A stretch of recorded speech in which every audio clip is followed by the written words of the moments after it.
Alta's abilities are amazing, but if you don't watch this video, you'll probably think they suck. That's because there are many subtle details that you must understand, otherwise her kit will just get you killed. I'll explain these subtle details in a moment, but first, let's take a look at this 1v1 I had with Fade, because it will explain exactly why you need to fully understand Alta's abilities before trying her for the first time. So after Fade bamboozles me with some movement, I chase him through his portal, and it's here that I make a crucial mistake with Alta's abilities. I create a portal to try and chase him through, and ultimately get beamed down. And it's no surprise when this is what Fade sees.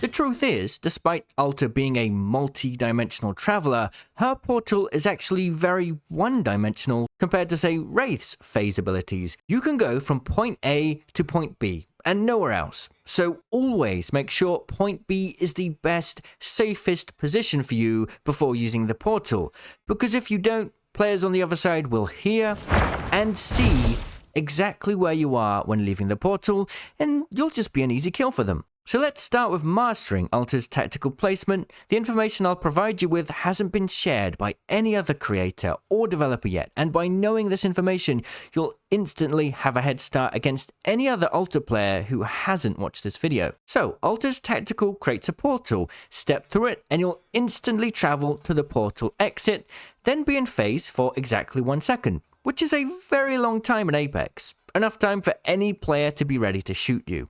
A sound will play for the portal entrance, exit, and exit out of phase 2. So yeah, if you use this portal aggressively, you have to know how to exit out of it in a way that doesn't just put you right in front of the enemy like I did.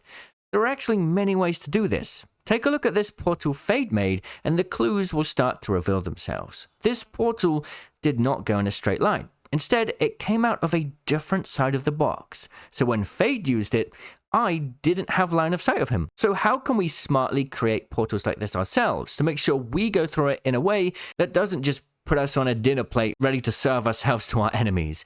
Well, instead of tapping to place the portal, we can hold the tactical and a whole world of information will be given to us. Firstly, we can see the portal exit and entrance points, and with this we can see that with some angles, portal exits can come out in strange locations. Checking where the portal will actually send you before using the tactical is really important, and we really should be doing this every single time we use the ability. Secondly, there's an icon that will tell us if the portal will create a beam. This is usually when a portal entrance or exit will be on the ceiling of a room, and when you interact with this beam, you can basically teleport up whilst in midair, so knowing if a beam will be created or not can be really useful. So with this new information, we can now always answer one question when we want to push a player. If I use this tactical right now, will I be portaling straight into their line of sight? If the answer may even slightly be a yes, then it's just not worth using the portal in that moment. Think of it like this. Would it make sense to use your Wraith tactical into a room of players waiting for you? No, of course it wouldn't. So when using Alta's tactical, you always have to use the UI elements to know whether that will happen or not. And if it does, it's always going to be better just to push naturally without the tactical. Whenever there's a new legend, I think it's really commonplace for everyone to just try and use the ability whenever there's a chance to. And if you do that, what's going to happen on launch day is you'll just get killed a lot because you're portaling right in front of players. So the information I provided with you now will allow you to understand the situation better before you use the ability. Basically, to keep it simple, you just never want to use the tactical unless you know you won't be in line of sight of the enemy you're pushing. There is one exception to this. If your teammates are pushing a player, then catching them off, even if you are going to be right in their face, can be a really great way to create an effective flank. So to summarize my first tip for the portal, don't use it to push stupidly, and hold the tactical to get more information about where the portal will actually send you. Oh, and here's one more thing. You can also see where other Alta portals will take you to, thanks to a handy icon that will appear through walls. So even if it's not your portal, you can still know where it will send you, which could provide you a lot of important information.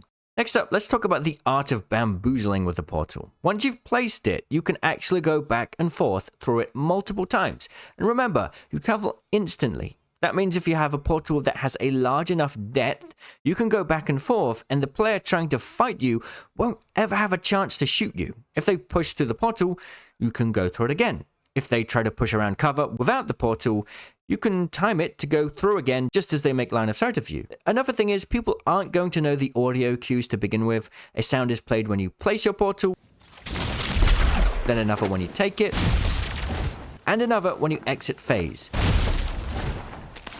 Most players will first reactively look at that portal as soon as it's created because it will make a sound, which means then you can just push them naturally, for example, climbing up on their roof or going around the cover that they're holding, and if you do it quick enough, you'll catch them off guard as they are staring into the portal expecting you to come through. Later on though, when people start to understand the different audio cues, this won't work so well, but just take a look at this clip and notice how obvious it is when somebody takes the portal.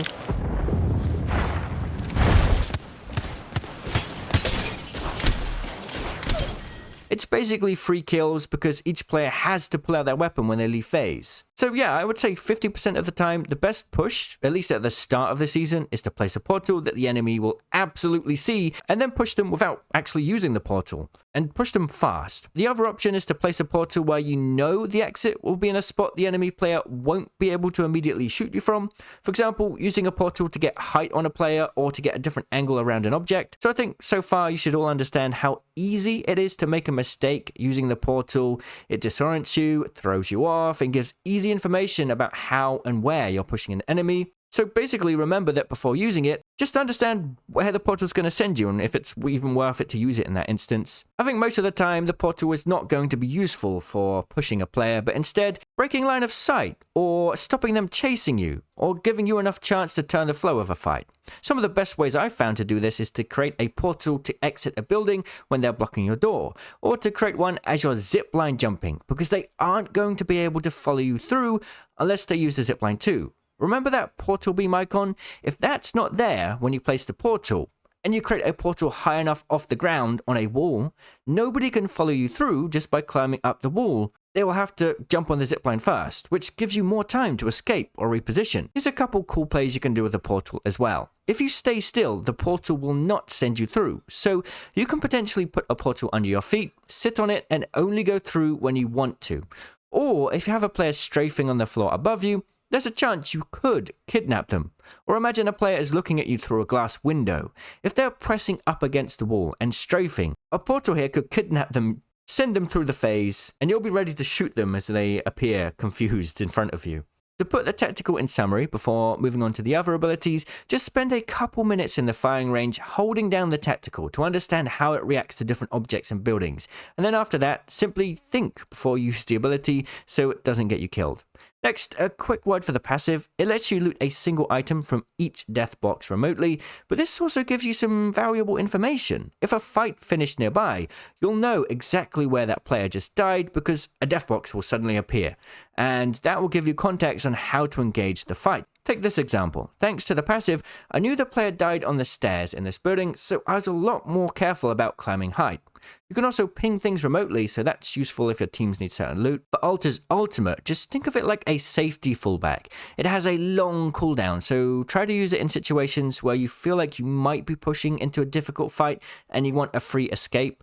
As soon as things don't go your way, you can travel back to your portal, and just take note of how long the animation is. So do it behind a door or out of line of sight. If you try to do it whilst an enemy is shooting at you, you'll die. When you travel back, a portal entrance will start to open that enemies can travel through as well. However, it takes a really long time before somebody can follow you through, giving you more than enough time to run away or defend it. I honestly think the portal is really situational and will probably only work out in rare cases.